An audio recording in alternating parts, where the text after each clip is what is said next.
Hi everyone, hope you're doing well from wherever you're watching this channel, depending on your time zone. Now, if the police officers in this country are not careful, then the likes of Malala are going to land them in problems. Let me repeat. If police officers are not careful on how they're handling matters in this country, then people like Malala are going to land them in big problems. I'm saying this because Malala wrote a letter notifying police officers on their demonstration to counter the demonstration that is going to happen today in this country, the mass action. And then Miguna Miguna is just laughing on what Malala is doing, because definitely if you look on how he's addressing the officers in their notice, it tells you that this is a man who is just telling the police officers that I want to break the law, so I'm notifying you that I want to do so. This is what Miguna Miguna is saying. No comment. What is the article of the Constitution again? And he's just laughing. But he shared that United Democratic Alliance notice to police. I want us to go through it so that you can understand. Even that letter, you check on the date, it is contradicting. Because remember that the notice should be 3 days to what you want to do. If you want to do picketing, you notify police officers 3 days earlier. Let us go through it, then I will explain to you how Malala is breaking the law. This letter is dated March 17, 2023. Our reason: the Inspector General, National Police Service, General Taifa Road, Jogo House, 4th floor, PO Box is there, Nairobi, Kenya. Dear sir, reason: peaceful demonstration and picketing. Okay. The above matter refers, we appreciate the role and the mandate of the National Police Service in maintaining law and order, preserving peace, and protecting life and property. It is in this regard we write to request security personnel in view of hustlers that will be demonstrating against divisive politics, destruction of property, and problem loss of life. This is in light of Azimio countrywide demonstration scheduled for Monday 20th, 2023. We are expecting at least 20,000 people in tomorrow's picketing on Karen, Kitusuru, and Lower Kabete Road leading to the following homestead. Number 1, Raila Odinga.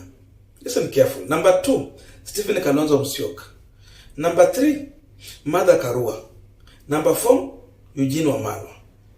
Your consideration of our request will be highly appreciated. Kindly expedite. Signed, Honorable Senator Cleophas Malala, Secretary General, UDA. Now, I want you to listen carefully to this one. To understand the contradiction, these people just wrote this letter yesterday, and they are backdating it to date 17. Just because, again, the notice should come 3 days earlier. Look on this statement. On the last sentence, we are expecting at least 20,000 people in tomorrow's picketing. Unaandika tarehe, barua yako tarehe 17. Then you're talking about tomorrow's picketing. That alone contradicts Malala and tells you that he was backdating this letter to suit what he wants to achieve. So this letter definitely was wrote yesterday, but he's backdating it. So police officers should learn one thing from here, that this one is just something they wrote too late, just because they discovered that Azimio mass action, let me not call it Azimio mass action. This is the mass action called by Azimio, because all Kenyans are going to be part of it. It's unstoppable, because you know when Raila was in the interview, they thought that Raila is going to say that to call off the mass action. That's why they were reluctant. But when they discovered that this mass action is unstoppable, then they saw Raila Amolo Odinga walking on the street in the command of Eugene and the team, just reminding people about the mass action. Then they realized that this mass action is unstoppable. Now, I want to explain to you further on how Malala is against the law and how he wants to trap the police officers. But before we go deep into that, just a quick request for those who are watching and you are not subscribed, please consider subscribing. To our returning subscribers, I must say thank you so much, and again to all our viewers, please just give this video a thumbs up. Thank you so much, and back to this discussion. Listen, watch that letter very carefully. Malala is talking about 4 people: Raila, Kalonzo, Martha Karua, Eugene. That means they want to go to their private residence. The truth of the matter is that according to the law, you can demonstrate or picket on public space and office, or even on employers' premises. Okay? Someone has employed you in that now private, but you have been employed there. You have a right to picket there. Your employer's premises. But you cannot take procession to private space. That is against the law. In fact, it is actionable trespass. So Malala is calling for actionable trespass. Kalonzo Musyoka's private residence is private property. You cannot take demonstration to someone's home. Alikuandika kazi huko. So those who want to take demonstration to Raila Amolo Odinga's premises, they should be well aware of this. In fact, Malala has just notified the police officers that he is going to break the law. So the only way for these police officers to get out of this mess is to go further and provide security at Raila Amolo Odinga's residence, Martha Karua's residence, Kalonzo Musyoka's residence, Eugene Wamalwa's residence. Let them be provided with security. That is the only way the police officers are going to come clean in this matter. Malala amejipeleka, ameambia police officer, I am going to break the law. So these people, huyo commander wa Nairobi, mwenye alikuwa anaongea sana jana, he has a duty to protect the private residence of these Azimio leaders.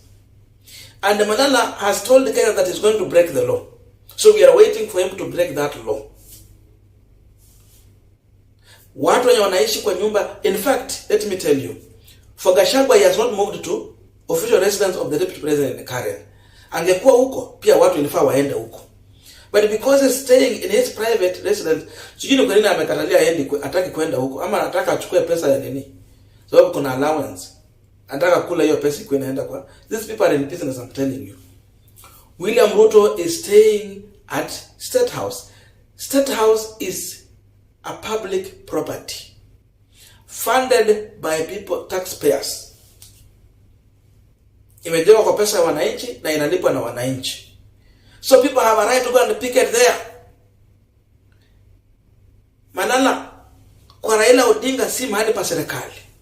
Na Raila hajaandika watu wa UDA kazi huko.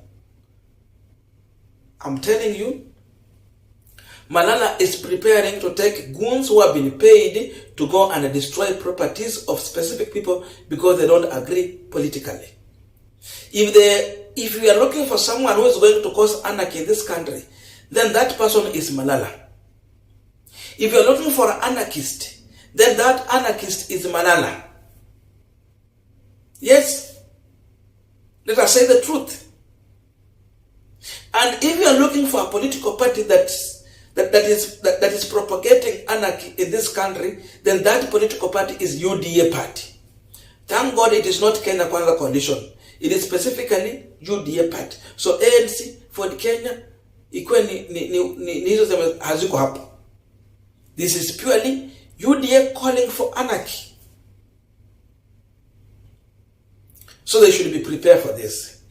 This, and you see Miguna is laughing at that. He is even asking which article of the Constitution allows you to go and picket in someone's private home. The Constitution is very clear which place you can go to picket.